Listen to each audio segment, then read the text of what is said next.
Let's play out a little scenario here. So you're from back east or down south, much like myself, and you're looking to come out west on an elk hunt or maybe even a mule deer hunt for the first time. Now, I know from experience what kind of a daunting task that may seem like. You're looking at boots or packs or shelters and trying to figure out what to spend your money on. I'll be the first to tell you a good solid pack is something that is invaluable in the mountains, but you may not want to spend top dollar on something that you may only use for 1 week a year. After all, you're a whitetail guy at heart, and that's what you spend the majority of your time doing. Enter the Kifaru Striker. In my opinion, it's the ultimate pack for overall versatility. From training hikes to hauling tree stand sets in to shed hunting to just being a great day pack with the ability to haul an animal out if you need to. Throw a camp bag in it or a large dry sack with a lid on top of it, and you've got yourself a setup that can take you from the big woods of the east to the high country out west. I really think you'll be glad you got one. Just take my word for it. It's been a game changer for me.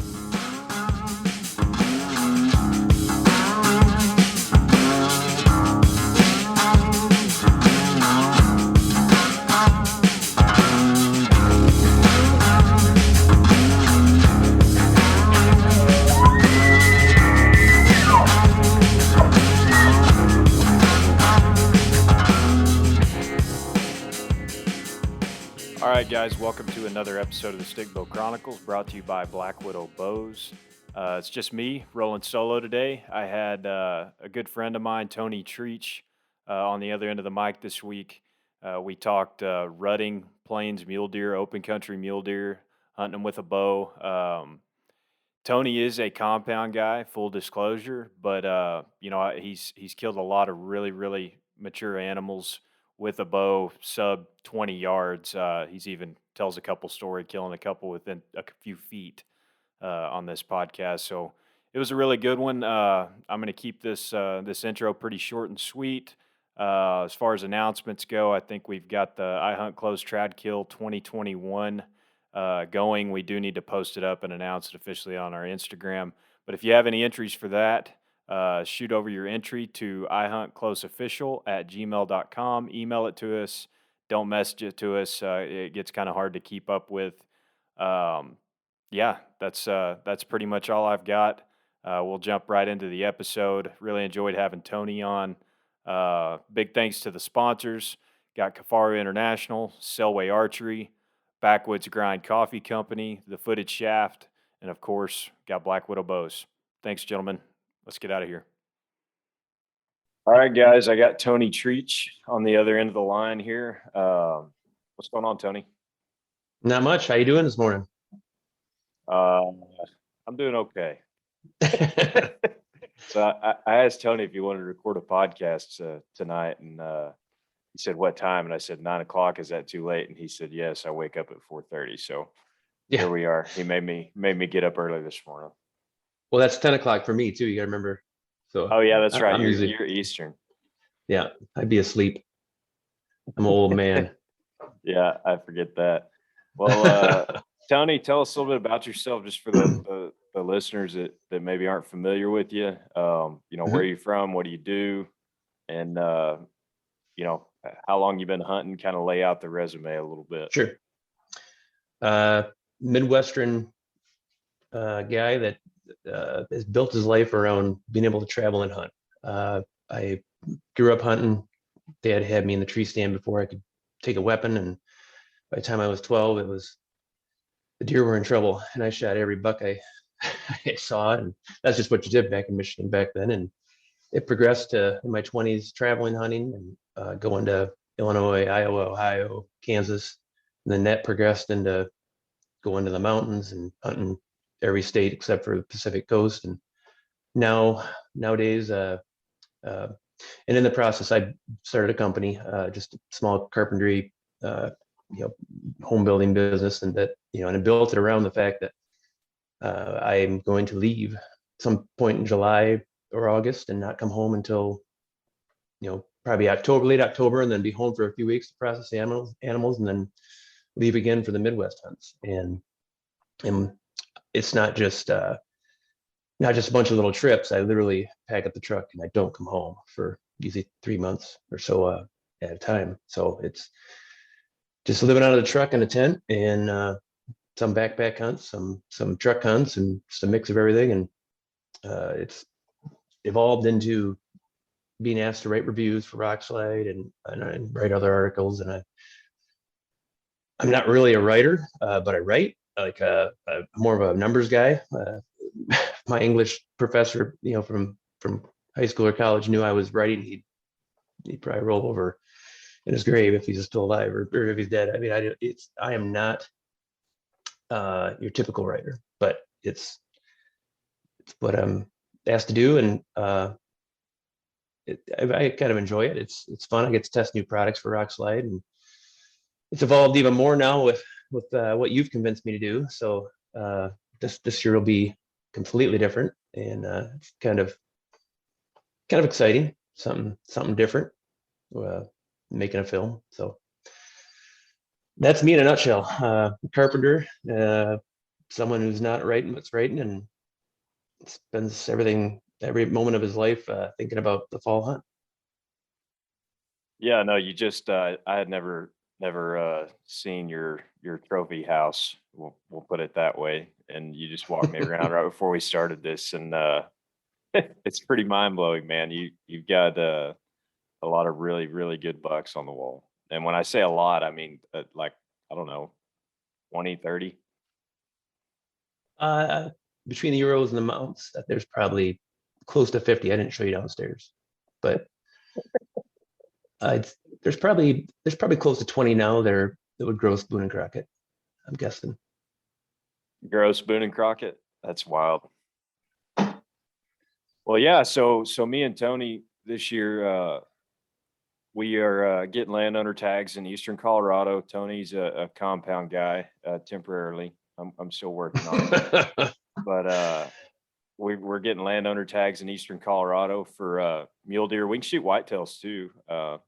We see a big whitetail, we won't discriminate, but we're going to have landowner tags in Eastern Colorado, and we're headed out there. And Tony and I just kind of got to kicking it around back and forth. I was like, man, if we were ever going to film a hunt, this would be the one to do it. We're going to, be staying in a house. We're not going to be camping or anything like that. So we'll have a place to charge stuff. Nice warm bed to go crawl in at the end of the night. And just talked about it and thought that this should be a really cool one to film, have a compound guy and a trad guy. And, just thought it'd be a lot of fun, and it's going to be a great place to hopefully see some big bucks. So, going into that, selfishly, one of the reasons I kind of pitched this whole thing to you is because, you alluded to the fact earlier that you've hunted Kansas a lot, which is pretty similar terrain wise to where we're going to be in Eastern Colorado. And I mean, you've made a living on killing bucks in Kansas. You're pretty well successful every year in Kansas, and do it all from the ground, spot and stalk. And why don't you kind of go into that real quick? Why do you think you're so successful in Kansas on the ground like that? Why am I successful? I think it's important to mention the fact too. You've shot a lot of your deer in Kansas at what, less than 20 yards, right? Oh yeah. Some of them have been. I mean, they're reaching out to sniff the end of my equalizer and the tip of my arrow. But that's I'll get to how that happens. But it's I think like whenever I go into a hunt that I haven't done before, and please God, give me some more tags this year so I can go do something I haven't done before. Because right now we're in the middle of draw season, and I'm batting about a 0. I go into things with an open mind, and when I first went to Kansas, it was I just basically went from the Midwest and started slowly going further west, and got there and met the rancher with some buddies that invited me, and he's like, well, you can hunt this section and this section, across the road. And I did a 360 and spun around. It's like, I can't. Why are we here? Well, there's no reason to even I can't see a tree. I can't see a river bottom. I can't see a bush. I mean, it looks like it's ankle high grass, and Same and I cut. exact thing I thought when I went to Holy Kansas shit! the first time. I thought there ain't no This is a freaking joke. deer up here. Yeah. And then we followed him around, and it's like, holy crap, he's got like, probably 10,000 acres total that we can actually hunt. It's just, but there was like one creek bottom, and it had like maybe a couple dozen cottonwoods and some brush. I'm like, that's where the buck's going to be. So there's 4 of us, and we pretty much all set up around that river bottom and come opening morning. And this was the first 2 years we went there, it was rifles hunting. And I mean, we saw bucks, we saw deer. They weren't in that river bottom though. They were out in the middle of nowhere, and they just would like pop up and then they disappear. And we started putting some miles on walking around. It's like, holy crap, you get out away from the road, and what looks like a flat field is got little teeny coulees and draws. And the most significant part of that is sometimes they have areas that are tough to farm, or for whatever reason there's a lot of rock. Just you'll just run into a section where it's you'll have just great farmable land, but then all of a sudden there's a stretch where it's just some type of limestone or some type of stone. I'm not a geologist, but they can't farm it, and it's usually pretty rugged, and you'll have weeds and grass that you can't see. It's just a haven for deer, and those deer use that tall grass and those weedy areas and those little cliffy areas to live in. And not, I mean, they use don't get me wrong, they use those river bottoms, but anyways, we discovered real fast that we couldn't use our Midwestern tactics. And getting up, or I should say we're still getting up early, but walking into a sitting location, where you're going to stand hunt to a blind or whatever in the dark was just foolish, because you have no idea where those deer are. Everything's wide open. They can see a mile away, or at least 3/4 of a mile. They're going to pick you out. So first off, the biggest change that I made, and my buddies really didn't. I think eventually, before they stopped hunting down there with me, they started to catch on, but they didn't. It took them a while when I was like, I was telling them, don't get out of your truck until you can see. First, I mean, drive to wherever you're hunting, but don't let the deer see you, because you don't know where they're at in the dark, and they're going to see you. But that was, one of the big things we changed or started to do. And then it didn't take, by the second year, no one was sitting in a predetermined, like, this is where I'm going to sit. It's just cover ground, use whatever you can to find them and see them. And eventually, I think they hunted down there with me 3 years, and they, whatever, wives, kids, jobs, they just stopped coming down. And now it's just, myself. And I've climbed top of people's roofs. I've climbed, I don't know how many windmills, the oil tanks, holding tanks, anything I can to get a little bit of elevation to glass and find deer. And it's just during the rut, and this is probably the key why it really works during the rut. Those mature bucks will take a hot doe, pull her out away from the rest of the deer, and it's typically in a spot where they don't normally hang out, which It's funny they you say become that. they become more visible. Yeah. Yeah, it's funny you say that, because I've always said that, and my dad is the one who kind of beat it into my head. But driving around during the rut down here, even you will see bucks with a doe in the oddest places, Mm-hmm. Yep. and the kind of, I guess, what we've always attributed that to is they don't want any competition. They don't want to be jacked Yep. with. They want to be left the hell alone. So they go to places that you normally wouldn't see them. And typically it's out in the middle of nowhere in one little tiny Mhm. patch of trees, or something just completely obscure where you wouldn't normally see them. So it's Yep. funny you say that, because I see the same thing down here. Yep. Yeah, I remember the last year I hunted Iowa, which I think was 2012 or 11, and I was hunting one particular buck. It was like 100 and, well, the year they killed him, it was the next year they killed him. It was 165-inch 8-point. I've got 2 years of his sheds, and I found him one day, and he was out in the middle of a picked cornfield with a doe, and there was there was some texture to the your terrain. There was a couple little washouts. I probably could have crawled up and got within range, and at least had a chance. And I remember just thinking, well, I can't do anything. I just got to sit back a mile away and watch them, because I didn't know. I didn't know if I had the tools now. I guess what I'm saying. I think I might have had a chance to kill that buck, but But yeah, the Kansas thing was we just had to figure out how to get close to those deer. And when I started hunting at a loam, that's when I switched to archery equipment, and it was a lot better hunting too, because the rifle season down there gets hunted a lot harder than the archery does. And And the you know, rifle's later, isn't it? yes, yep, starts to, I think it's the first Saturday in December, or maybe it's the first week of December usually. Yep. The but in a lot, those Kansas guys, God bless them, a lot of the guys that rifle hunt will not get out of the truck, and they just drive around, drive around, drive around. And it doesn't take those deer long to figure out, you got to stay in the middle of a section. But during the archery, it's a lot more fun. There's, it's easier to get permission by knocking on doors. It's easier to find bucks and actually get a reasonable shot killing them without someone else blowing them. Whereas in the rifle, it's crapshoot. Well, I think that's But important to just to touch on that for a second. A lot of the properties you're hunting are either walk-in or permission properties. It's not like mhm. you're spending a jackload of money to go down there and do No, this. I'm spending no money. Yeah, Yep. zero. Well, I shouldn't say that. I probably buy for the rancher in his hands and several different, these are lots of different ranchers. Probably a case and a half of Crown every year, and probably, I'd guess 10, 30 packs of Keystone and Coors Light seems to be the flavor down there. Well, it's just the public-private debate. I get roped into talking about this all the time, it seems like, because people know how to bait me into it.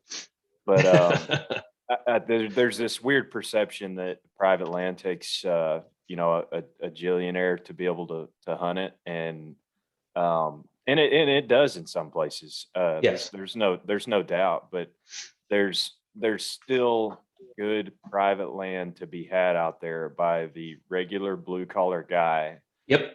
willing to put in the work to get permission, who takes care of their landowners, who you know keeps an eye on things when they're out there, whether their cows are out or where they're not supposed to be, helping them out in that way. If there's fence that needs to be fixed, go out there and fix it. If a road's washed out, it just little things like that. I mean, we've got a Yep. place that we've hunted for 20, hell, almost 30 years now.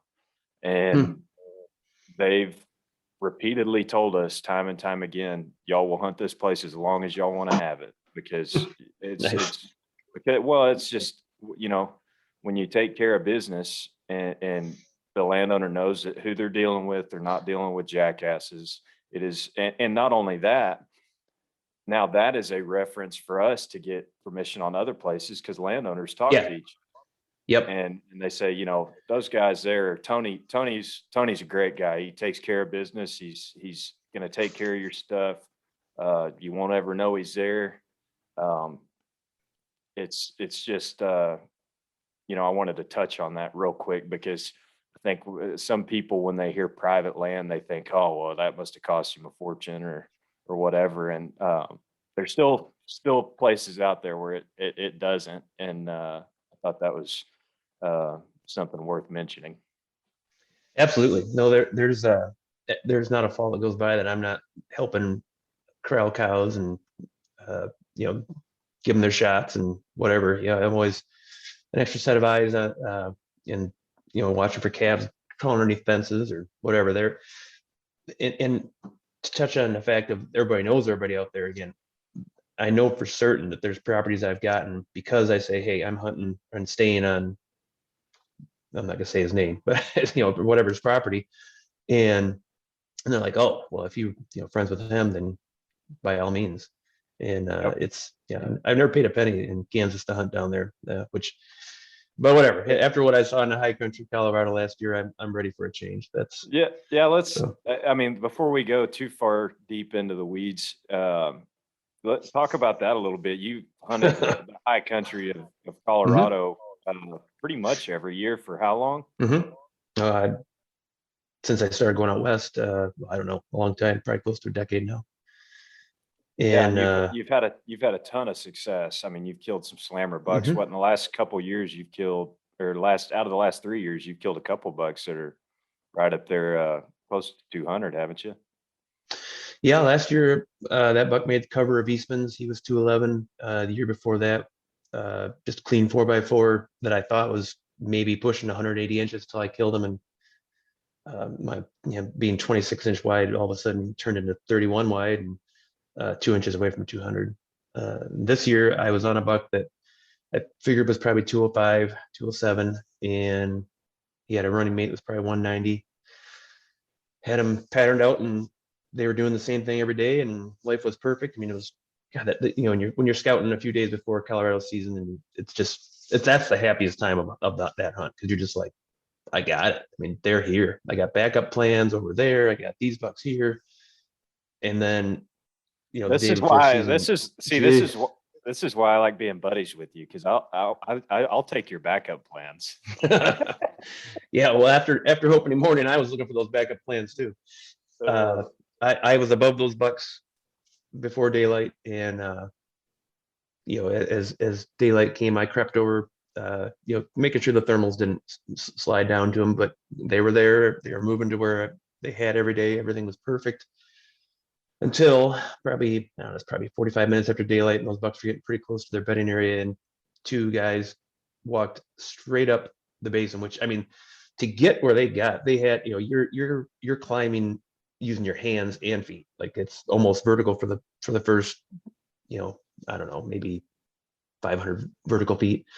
Uh, but there's a trailhead down there. That's why they were taking a shortcut. I think they were running late, and they were trying to get over this mountain that I'm on to the next mountain where there's a bunch of elk. And I'm pretty sure they were elk hunters. And they just trudged right through that basin. This deer split, and I was pissed, but at the same time, the last 2 years, and in 18 and 19, I had my bucks in a situation, my target buck in a situation where I couldn't kill him opening day. One being he was actually over the unit boundary in another unit I watched last time from 1,000 yards, and then the next year he got bumped out by a hiker, basically the same situation, a few days prior to the season, and it took me 8 days to relocate him. And then and in 19 it took I think 4 or 5 days for him to cross over into my unit. So I was like, I still got this, whatever. They're going to come back. No other deer hunters were in there. I couldn't see anybody from where I was. I don't think anybody knew about them. I did run into somebody later that knew about him, but for some reason he wasn't hunting them. But they never came back, and I hunted and looked for them, and I put on ridiculous amount of miles. And who knows how big a radius around that spot looking for them, and could never turn them back up. And then once the muzzleloader hit, and even before the muzzleloader hit, I've never seen so many guys. Maybe we need to stop talking about scouting, because I've never seen so many people scouting. Like you know, 3 days before the muzzleloader season, the number of hunters in the area doubled, and they didn't have a weapon. And I started talking to these guys, and I'm like, they're all scouting. We really need to stop talking about scouting. Scouting's bad, everybody. Don't scout. Just go. Matter of fact, just go to the last few days of the season. But it was over by that point, and I moved and started hunting elk in a northern counter unit, and because I knew I had a couple of big bulls located. So, and that was the first Colorado deer tag I've ever eaten, and hopefully the last. Well, so but it's not just hunters that have been No. it's hikers also. It's recreators Mhm. that are. I mean, it's just. I mean, hell, this past year we were 20 miles, trail miles from the truck, and Mhm. I'm sitting and glassing. This is after I killed my buck. I was sitting and glassing for the other guys, and sitting there by myself out in the middle of freaking nowhere.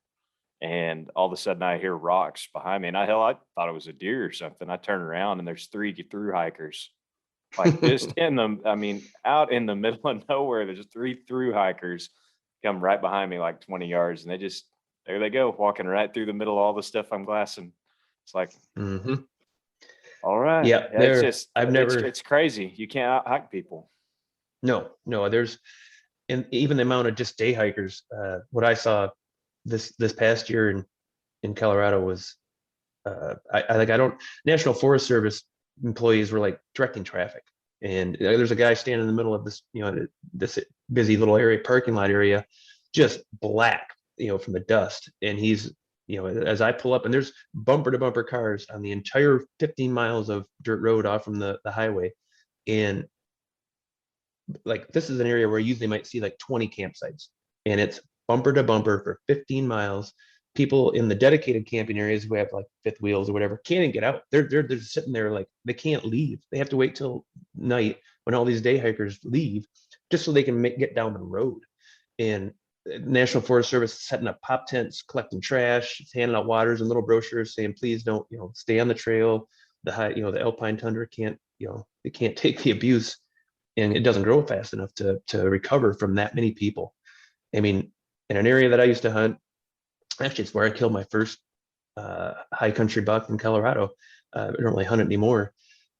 You go in there, you maybe see like 10 or 15 hikers. It's a really beautiful place, a high alpine lakes.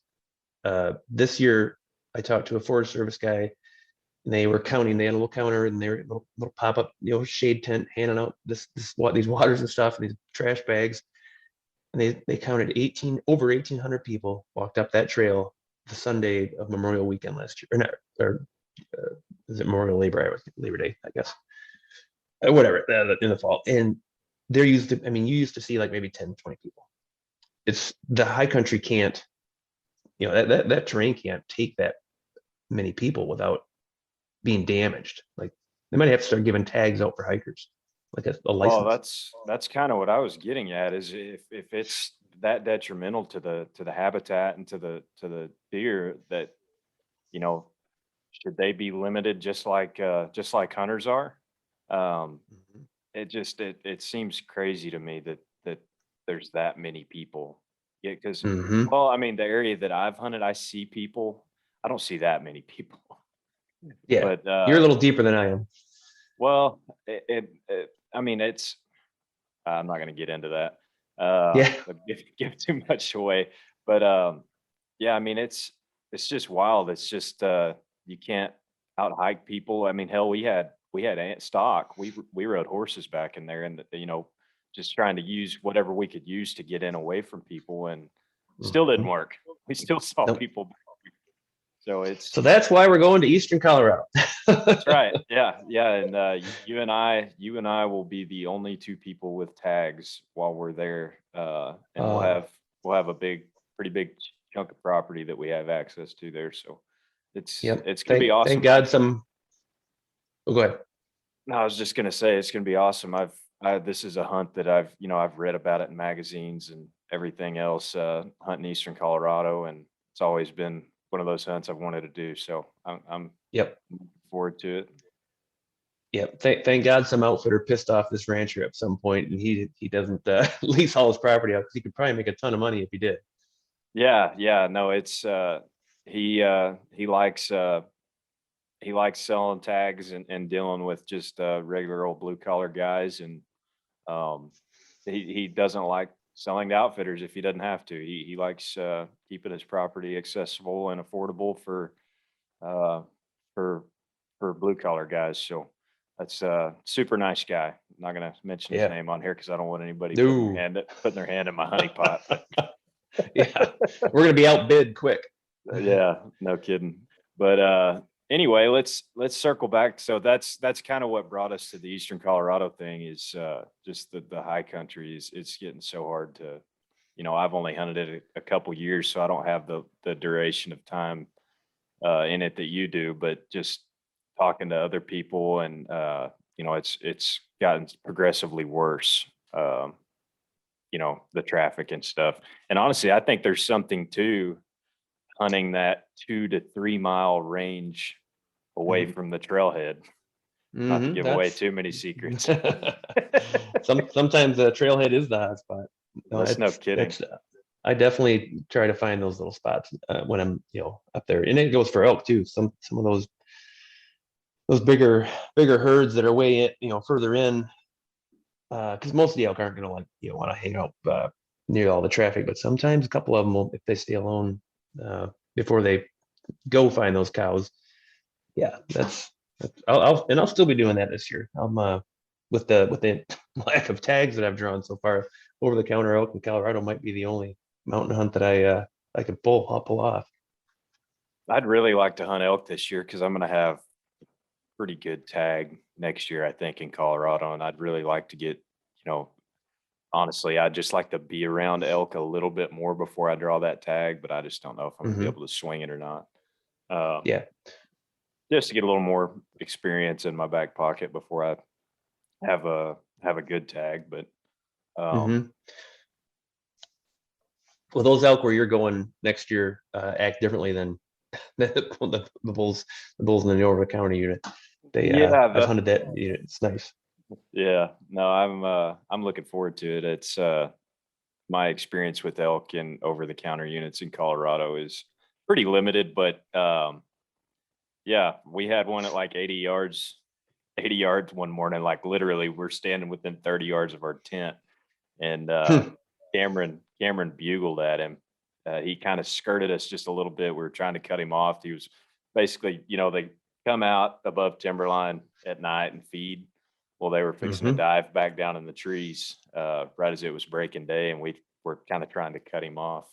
And he skirted us just a little bit. And I told Cameron, I said, and I'd been watching too much Corey Jacobson, I guess, but I said, just bugle at him and rake that tree, see if you can get him pissed off. Because there was actually a couple bulls about 800 yards apart, probably bugling back and forth at each other. And so I'm thinking, bugle at him, make him think that this other bull is coming to, get his cows. And it was a nice 6-point, probably, I don't know, 290, 300 6-point, if I was guessing. I don't know, but it was a nice bull. And so Cameron rips a nasty bugle at him and starts beating the hell out of this tree. And that bull gathered his cows and just sprinted in the opposite direction. Yep. Like, that sounds about right. That didn't work. Welcome to Colorado. It's a different world. I remember Cameron turned around and looked at me, just threw his hands up like, what the hell was that? That's not what I see on YouTube all the time. Yeah. But no, so circling back to Kansas, we kind of got off track there, but circling back to Kansas, can't even remember where you left off, but not walking in the dark, I think that's a big tip. Just like you said, those deer can see forever. They're going to see your headlamp. They're going to see you walking in. So, and you don't know where they're at. Yeah. Yep. Kind of pick up there. Once you've got one located, kind of what's plan A from that point? Well, the hardest part is getting them located. That's you said in the beginning, we're going to Eastern Colorado and we won't be in the mountains. We won't be hiking a bunch of miles. Well, that part is going to be a little bit eye-opening, I think, to you, because we are going to be hiking a lot of miles. Because there's a lot of spots you can't see from a road. There's a lot of spots where the high point, the glassing spot, we got to walk to. So there is a lot of walking, and there's a lot of covering ground, whether it be on your feet or in the truck. Yeah, I guess there won't be any vertical miles, which is no vertical. Yeah, you'll get done. You'll have 30,000 steps in a day, and you'll have like two flights climbed. That's it. Yeah, and that's stepping into your truck 100 times. Yeah, it is completely different that way. But there's not 180-inch whitetail around every bush or every little pocket of weeds. So to find one that I want to kill, I'm covering a lot of miles, but it's not. And I've probably got, of a, I don't know, let's say 15 mile by 20 mile square area. I've got little pockets and little ranches that I've gained permission on over the years. And, I'm just, it's like a trapper checking his trap line. You're just running this route, checking these same spots, checking new spots, still knocking on doors when you see, if you see someone, give them a hand. And it's like there's a routine you get in, and you're just covering ground, looking for a buck you want. And with the rut going on, they pop up in the weirdest spots, and sometimes they're on property you can't do anything about. And then it's a mad dash to find out who has it, if you can hunt it, or you wait and see if they can, if they're going to move. And there's always bucks pestering these, and this is one of the keys too, to being able to. Oh, I guess a couple. It's good in a couple ways. That sometimes it moves them. They'll end up chasing that buck will get up and chase off those other bucks. The doe will get up while he's doing that, take off, and then and then all of a sudden the game changes. They're on another piece of property, and so that sometimes can work in your favor or hurt you. But one of the better things about that is they're gonna, if they bed and say some taller weeds that they're over their head, I mean they just kind of disappear. There's no landmarks out there. It's all the same, and you're crawling into this stuff, and it's like I don't am I 100 yards away? Am I 5 yards away? You can't see them. But with those other little bucks coming in and bumping them or pushing them, and I should say some of them aren't little, so sometimes it is other big bucks. They're constantly getting up and running them off. So it gives you a chance to know where they're at and stay on them. But and when I first started going out there, I had fun rattling them in and calling them in because they respond to it. It's fun. I mean, who doesn't like seeing a bristled up buck, coming in, to kick your ass? But it's not the most effective way of killing them. The most effective way, and like the perfect, someone asked me like, what's the perfect situation? The perfect situation is there's a buck with a doe. Maybe there's a little buck that's constantly in there getting him back on his feet. But I can get into his kind of like safety circle with a decoy and wait for him to notice me. And once he does, if I'm in a close enough range where when he sees that decoy, he's got to make a choice. Am I gathering her up and scooting out, or am I going to run this new buck, which is me, the decoy? Am I going to run him off too, just like I've been running that other little buck off? And if you get within, I've been within 100 yards, and those mature bucks just don't put up with the other little bucks, and they won't back down. I've yet to see one not back down. Well, those deer in Kansas, from what little I've hunted up there, they have a different level of aggression from other deer that I've seen. Yep. It's just they just don't put up with any shit, Mm-mm. and that's why they respond to horns so well. From my experience up there, I mean, hell, if they're in that, if it's that time of year and you hit them horns together, from what I've seen up there, they're gonna come, as long as they're not just buried down with a doe or something like that. But anyway, go ahead and finish what you're saying. Yeah, but yeah, they'll once you get inside that circle, you show them the decoy, and if it's not windy, it's on my bow, because I've literally stood up with that thing on my bow and just walked towards them with them looking at me, and they just stand there like, oh, you want some? But if it's windy, there's a little ground mount, and I use the heads up decoy. It's once they see the decoy, it's just a matter of, I mean, they're gonna come. They're not looking at you anymore. Like a bull moose, everybody's seen the pictures of a bull moose waving his head as he comes into a call, somebody calling him in. They know that you're a buck, and they're going to show off to you. They're coming to kill you, or chase you off, and they're not going. I've yet to have one like all of a sudden change his mind halfway and be like, wait a second, is that a person standing behind that decoy? Because you can draw. Like I said, I've killed some at like 3 feet, and they might like pick up their head like that's not, like, I don't understand, but they're not taking off, because to you or to them, you are a deer. So that's the perfect situation, and it's happened, enough that there's just a few key things you got to line up to make that happen. First, you find them in a spot where you can get. Basically, that's it. Find them in a spot where you can get close, and just wait. Once they see that decoy, if the wind swirls or whatever, you're screwed. But it's Kansas, it's flat. You get very consistent winds. So, but there's other ways too. I've killed bucks. My biggest buck, whitetail, there, I actually rattled him in. I spotted him going into a ravine, and in the right at first light, and he kind of disappeared in this little creek bottom. And I was on the creek, so I waited a while. He didn't come my way. I could tell him he wasn't there. So I knew he was either right there or he moved the other direction. So I hustled up with the decoy and the horns to that spot. And in the process, saw another mature buck stand up out of a cut crop field and just watch me. I went to a point where I'd seen him disappear. Saw another buck in the distance that was, easily a Boone and Crockett class whitetail.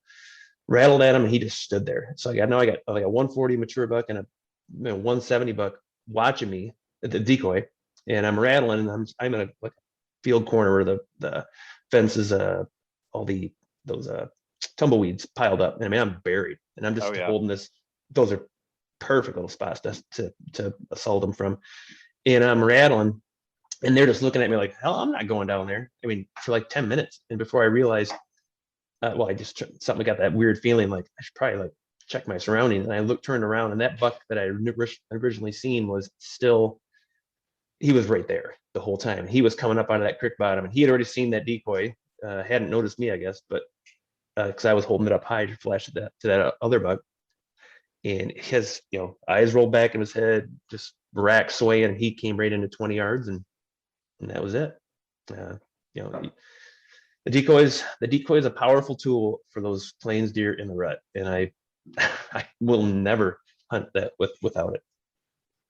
Yeah, I'm honestly kind of hesitant to talk about it too much. But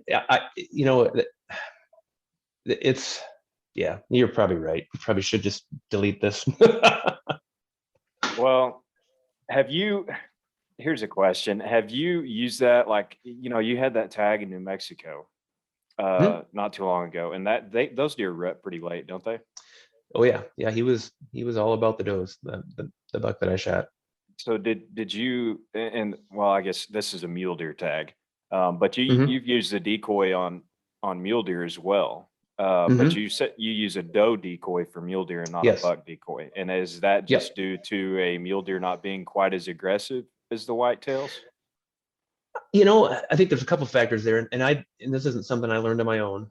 Garrett Rowe, the owner of Heads Up Decoy, when I met him, he basically told me that year I only had a whitetail tag, so he just about the whitetail one. But the next year I drew the either species, and I tried buying the mule deer buck decoy from him, and he's like, no, no, no, no, just that for the mule deer, you want this doe decoy. Trust me, they're gonna come check you out more so than you're 40 yards from a mule deer buck, and you've got a little buck decoy.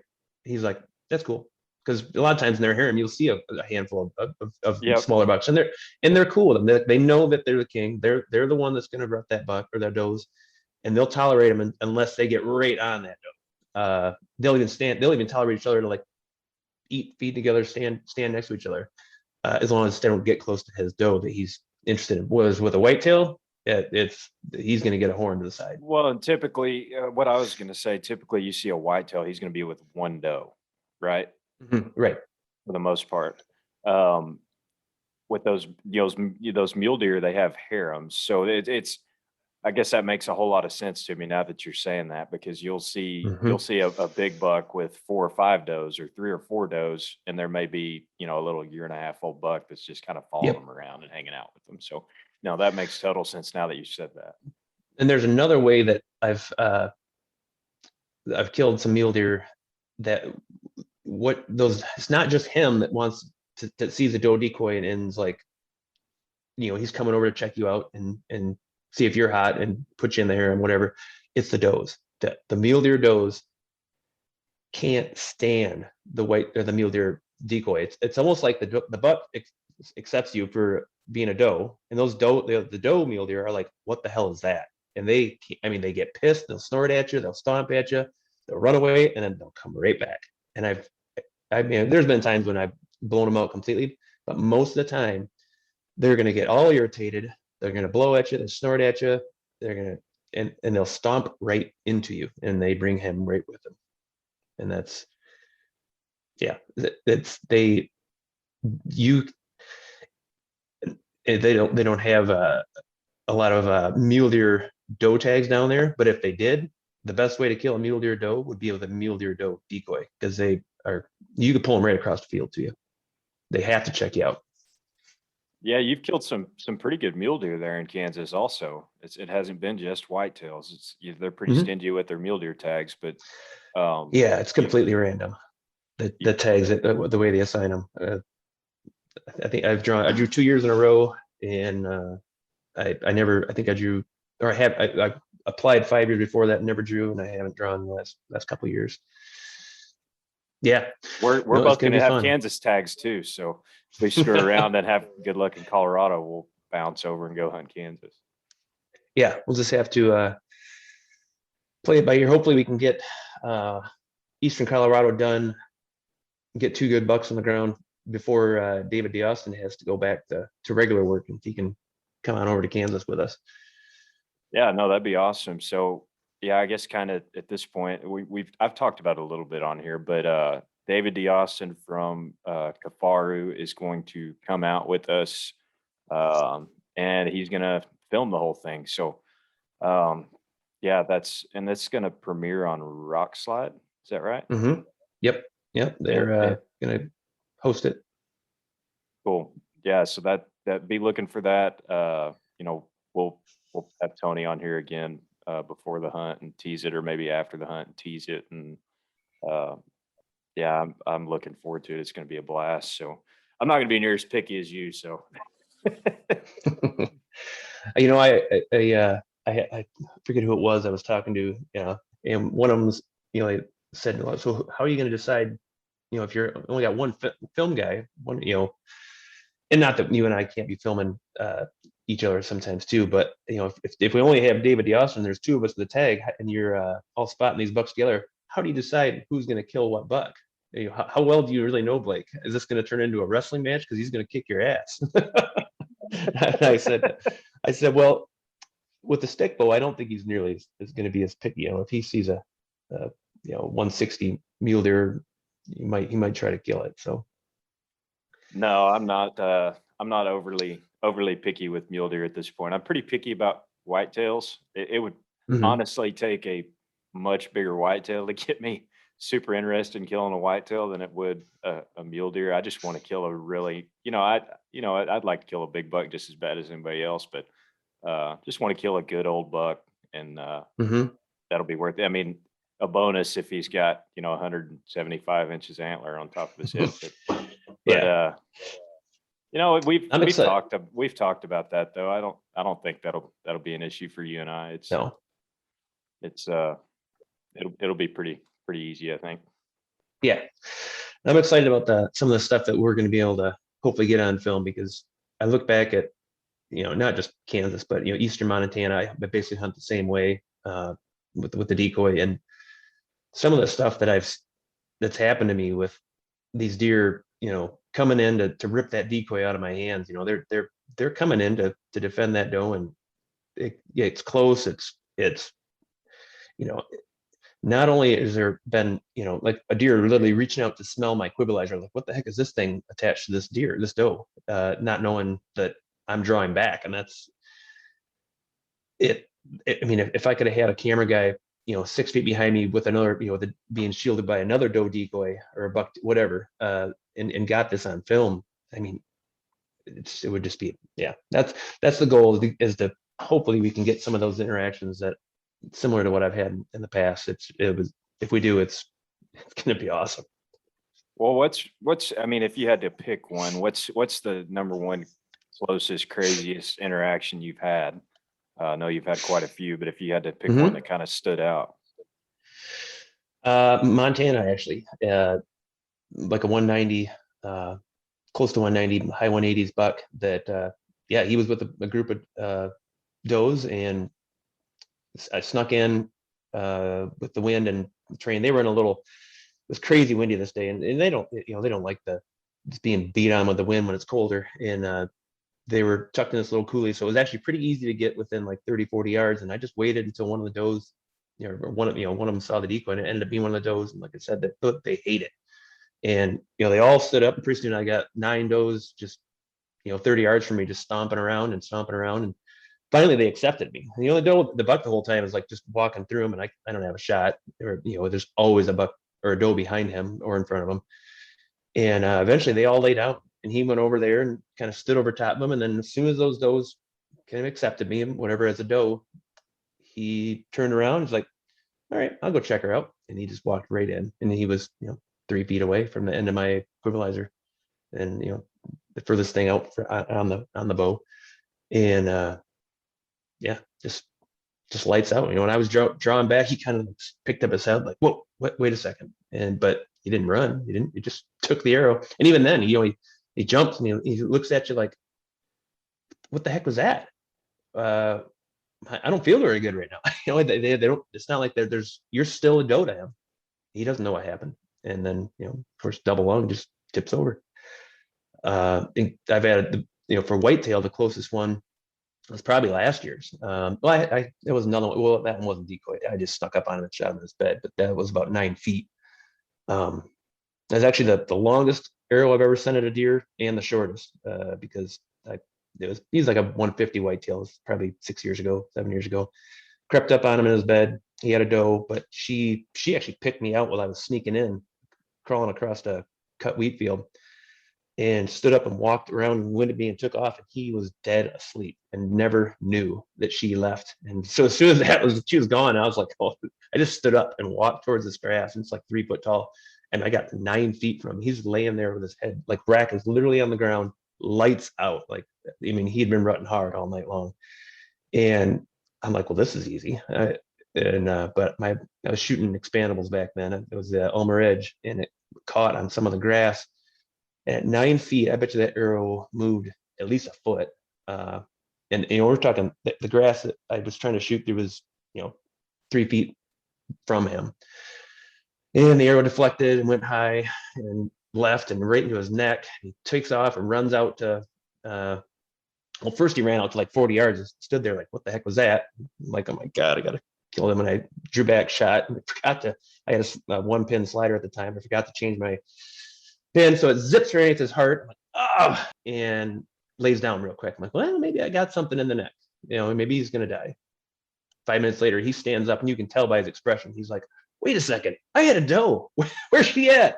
And he's looking around, and I'm like, all right, he's got to die, and killed him that time. But there's a lot of close things that happen when you have a decoy how should I say that? It's the decoy affords you the time to kill them without them reacting to you when you're in close. So had that buck that I just told you about, he picked up his head right away. I didn't have a decoy. He would have just zipped out of there so fast that it would have been game over. But fast forward to last year's whitetail buck. I mean, I stood up and just walked towards him because I was freezing to death because the front had came in and I had 1 layer of clothes on, and I wasn't sure if I was gonna be able to pull my bow back. I couldn't wait any longer. And he saw the motion, stood up, and I shot him at 6 yards, but he probably saw me at 10, but he saw the decoy. And as soon as he stood, I drew, and he just stood there and he was just starting to kind of puff up, and his ears were laying back, and that's when I shot him, and it was game over. It gives you the time to kill him. Now, if I didn't have that decoy, I couldn't have pulled that off. So yeah, it's easy to you're how should I say it? It's easier to get closer. It's easier to draw them in closer with the decoy. Everything, it just makes everything easier, puts them at ease. Yeah, but I mean, there's, I guess, plenty of times that the decoy never even comes into play, and you just get in close enough to him. Just kind of have that there as a backup plan, huh? Oh yeah, and if I'm driving around, if I cover 2 or 3 hours in the morning, and I don't find anything I want to kill, I have whole spots where I know are traditional bedding areas that if I didn't, maybe I was out at Glass another ranch or whatever, another spot, and I'll go to those spots, and that's when I'll call, and I'll just do blind calling. And you get a lot of cool encounters with bucks I don't want to kill. So that's other stuff too. It's gonna be fun to get on film because there's lots of little bucks that I suck into 5 feet and try to scare the shit out of them, maybe grow them into something smart. But yeah, there's lots of times when we're doing different stuff, but just gotta be flexible. Yeah, man, I'm excited. I've hunted up there enough to kind of it's kind of got its hooks in me a little bit. So I'm excited to get back, and it'll be a big help for me to hunt with somebody who's been hunting deer that way for years and years. So yeah, just being able to be there and soak it all up, it'll be a lot of fun because this is a hunt that I want to do. Maybe not necessarily Eastern Colorado, but definitely Kansas. I want to start doing more often. It's not that far from me. It's a lot of positives to it. So anyway, so let's so you draw tags. How many different states do you apply in? Just about all of them, huh? Yep, I'll apply for everything in the West and the Rockies except for Washington, Oregon, California. Just don't want anything to do with them. They're not really good to kind of non-residents unless you want an over-the-counter tag. But all the mountain states, Kansas, and I guess I've got enough points now. I could go back to Iowa whenever I want. I've got some farmer friends there too. But you'd have a hard time convincing me to hunt from a tree stand now after what I've done the last decade. I've honestly, I've had enough days, November days of all day sitting in a tree stand. From like my quota is full. I've done that. I lived that, for a long time, and it's for me it was less effective. It's obviously monotonous unless you're just in constant deer. It's cold. And I've never been the best tree stand hunter because I'm a little hyperactive, and you know my dad used to put once he knew what I didn't want to sit in that tree stand, and he put me in spots, or even more I should say he put himself in spots that would benefit him because he knew I'd get out of my tree stand and be walking around the woods pushing deer to him all the time. So it's just the mountain hunting is way more fun for me, being active and moving.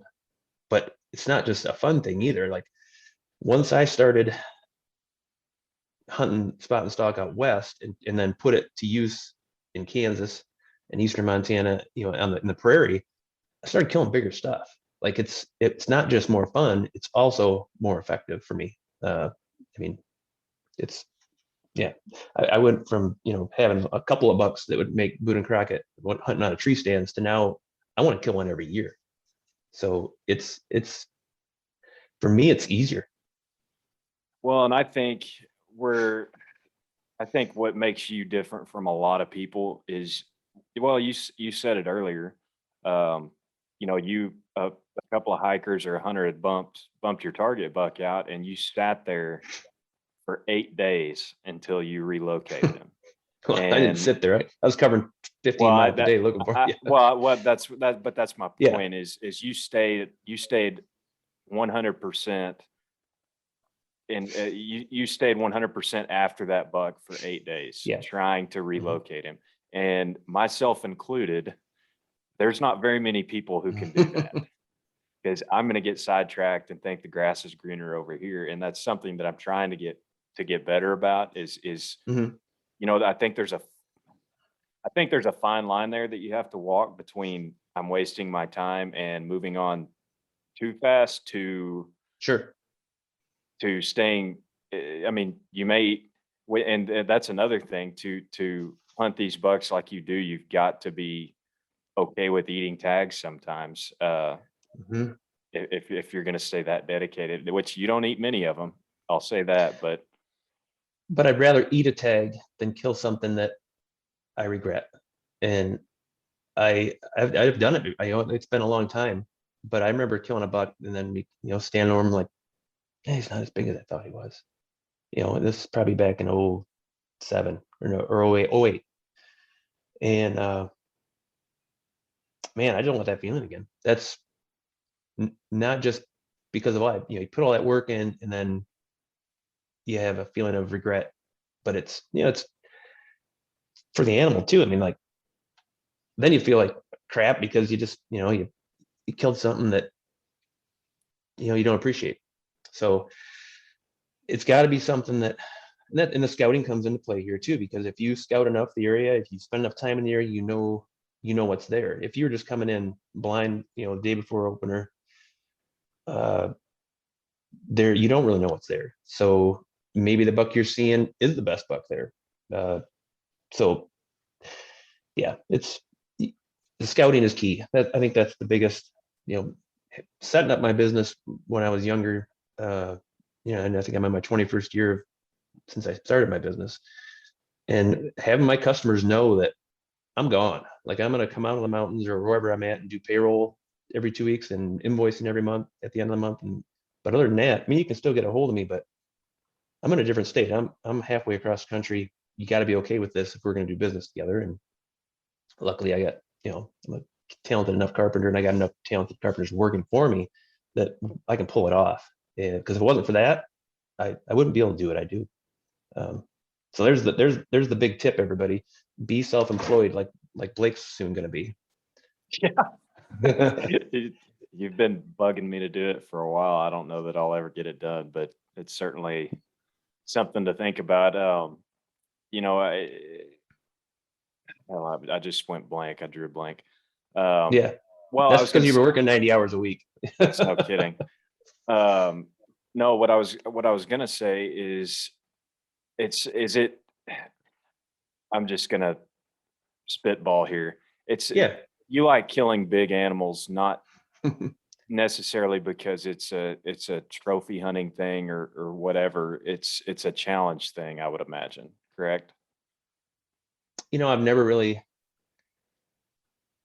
I've never put enough time to really kind of look inside and me and figure out what part of it that makes me want to do this every year. Because there's a lot of times it's not fun.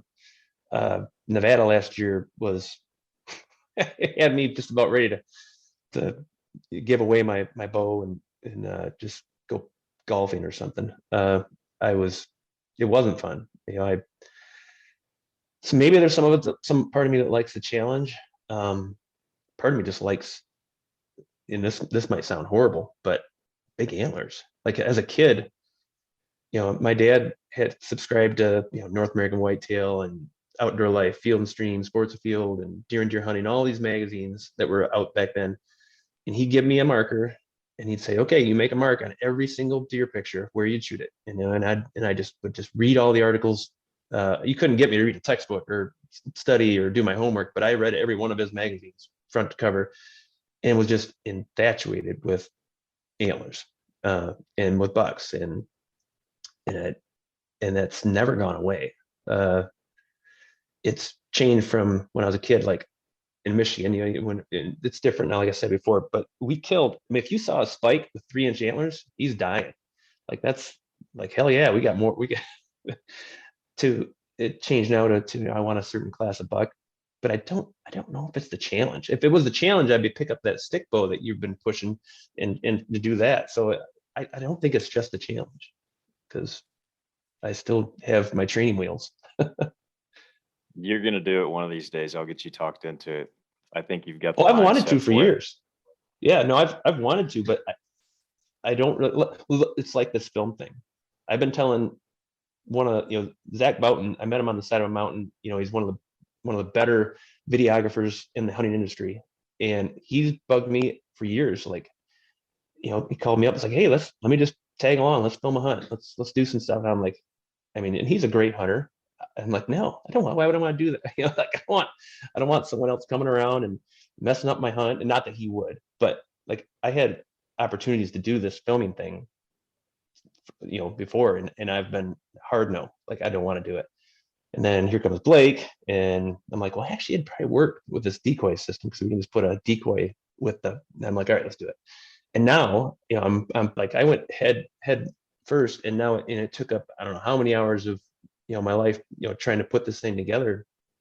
And if I go into traditional archery, I'm gonna do the same thing, and it's gonna go from let's fling a couple arrows in the backyard. I'm still hunting with my compound. I know it'll happen, and I don't know if I'm ready to do that yet. Because there isn't. I'm just gonna send you a bow one day, just anonymously to your house, and you're not gonna be able to leave it alone. Yeah, yeah. And the more I hear you and Snyder talking about tuning these things, it doesn't sound like it's simpler. It sounds like it's got its own quirks. Like there's, Well, and I hate that I make it sound that way because it's kind of as simple as you want to make it. It's but at the same time, if you're like wired like me or Aaron for that matter, or there's other guys too. Um, I mean, when your arrow's going 170 feet per second, it better be flying straight whenever it hits wherever yeah, it's getting to, because otherwise you're not going to get a whole lot of penetration. So that's that's a that's good why point. that's why I'm so um, anal, for lack of a better word, about my tuning. Hmm. Is I want something that's flying extremely well, and if you're shooting a 600 grain arrow, even though it's only going 170 feet per second. You got a good sharp broadhead on the end of it. If it's flying straight, man, I've gotten some crazy, crazy penetration on stuff, just blowing through stuff, and that's why I'm pretty anal about the tuning stuff. But I mean, I don't want to make it sound complicated, and that's kind of a fine line to walk, is because it's kind of part of the beauty of it is the simplicity of it. But I mean, you can dive down into it as much as you want to, but there's a lot of guys who have killed a lot of stuff with a recurve who don't get nearly as involved in all that stuff as I do. So not necessary, but I like tinkering too, and I just that's Hmm. the kind of person I am. Is I want my I'm not going to feel confident going into the woods unless I know my stuff is just Yeah. dialed, and it's a Yep. mental thing for me. Hmm. No, and that's where exactly the road I'd go down. I mean, I do all my own tuning, have for, I don't know, 15 years, and I don't. Yeah, I geek out on little details, and oh, that's one of my philosophies for hunting and for work, for life in general. Control everything that is controllable. Make sure that every detail that you can, you know, have control of is in your favor, and the more things you can stack in your favor, the better your chances are being successful at everything: life, business, love, or hunting. Doesn't matter. So that's, yeah, I'd spend way too many hours with that silly wood bow. No, I'm the same exact way. Like I said, I'm gonna ship one to you one day, just anonymously, and it's gonna show up at your house, and you're not gonna be able to leave Hmm. it alone. So, um, no, I think this has been good stuff. You know, kind of I want to touch on the antlers thing a little bit more, because I've been the same way with whitetails from the time I was a kid, just fascinated Hmm.